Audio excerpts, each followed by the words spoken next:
Hey there, everyone. Welcome back to the channel, supported by GHC Hospital Initiatives for Health Promotion. Today, we're diving into a topic that touches millions of lives worldwide, dementia, also known as Major Neurocognitive Disorder. Now, you might be wondering, what exactly is dementia? Or is it the same as Alzheimer's? Well, let's unravel this complex condition together.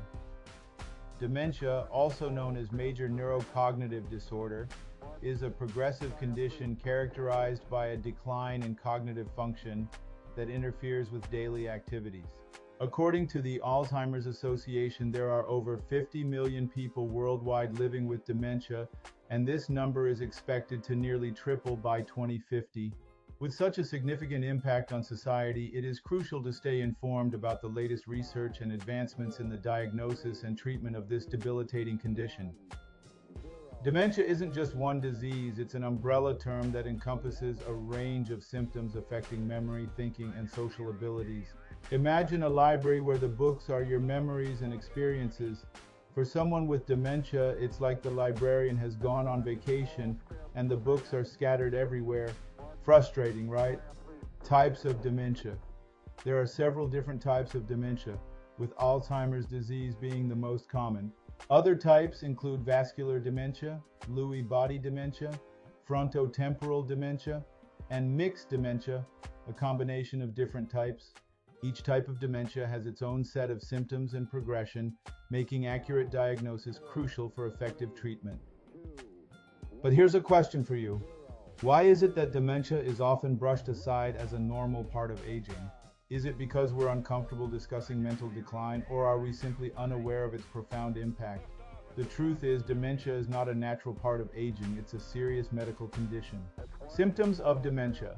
Common symptoms of dementia include memory loss, confusion, difficulty communicating, mood changes, and difficulty with daily tasks. As the disease progresses, individuals may experience changes in behavior, personality, and physical abilities. Early diagnosis is important to help manage symptoms and provide appropriate care. Risk factors. While the exact cause of dementia is still unknown, there are several risk factors that have been identified.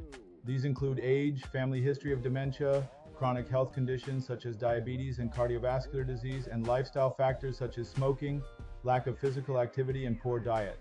By addressing these risk factors, individuals may be able to reduce their risk of developing dementia. Now let's talk numbers. According to the World Health Organization, around 55 million people worldwide are living with dementia, and that number is expected to rise to 78 million by 2030. That's a staggering statistic. But why aren't we talking about it more? Is it the stigma surrounding mental health, or is it just that we don't know how to approach the conversation? And here's where it gets controversial. There's a growing trend in the medical community regarding early diagnosis. Some experts argue that diagnosing dementia early can lead to better management and treatment options, while others caution that it could lead to unnecessary anxiety and stigma for patients. What do you think? Should we push for early diagnosis, or is ignorance bliss? Personal stories and case studies. One of the most impactful ways to understand the lived experience of individuals with dementia is through personal stories and case studies. By hearing from caregivers and individuals living with dementia, we can gain insight into the challenges they face and the strategies they use to cope with their condition. These stories can provide inspiration and hope for those affected by dementia, showing that there is life beyond the diagnosis. Preventative measures.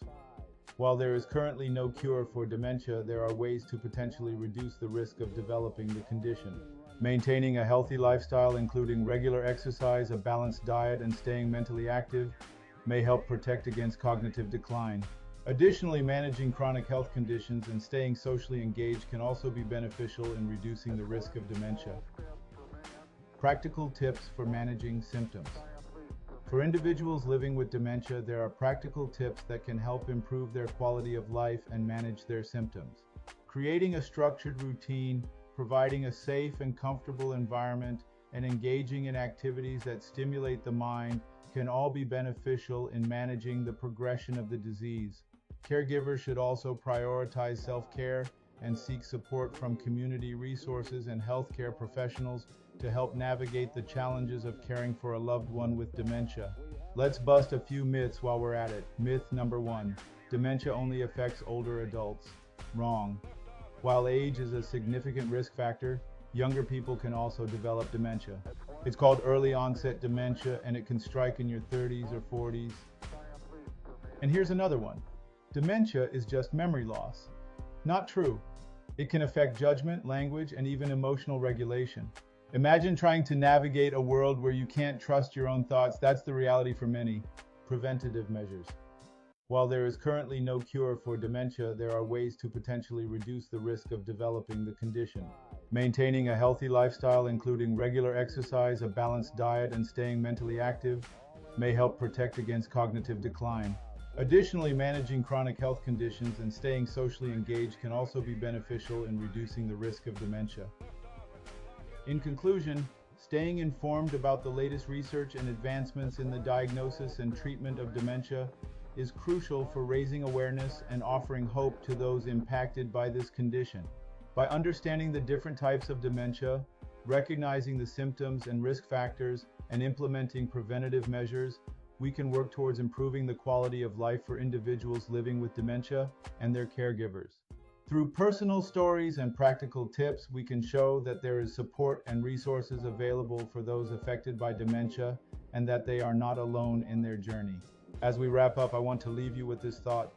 How can we create a more compassionate society for those battling dementia? Whether it's through education, support groups, or simply having open conversations, we all have a role to play. So what are your thoughts on dementia? Have you or someone you know been affected by it? Let's chat in the comments below. Don't forget to hit that like button if you found this video informative, and subscribe for more content on health and wellness. Thanks for watching, and remember, understanding is the first step to compassion. See you next time. Visit our website, www.gehhospital.com.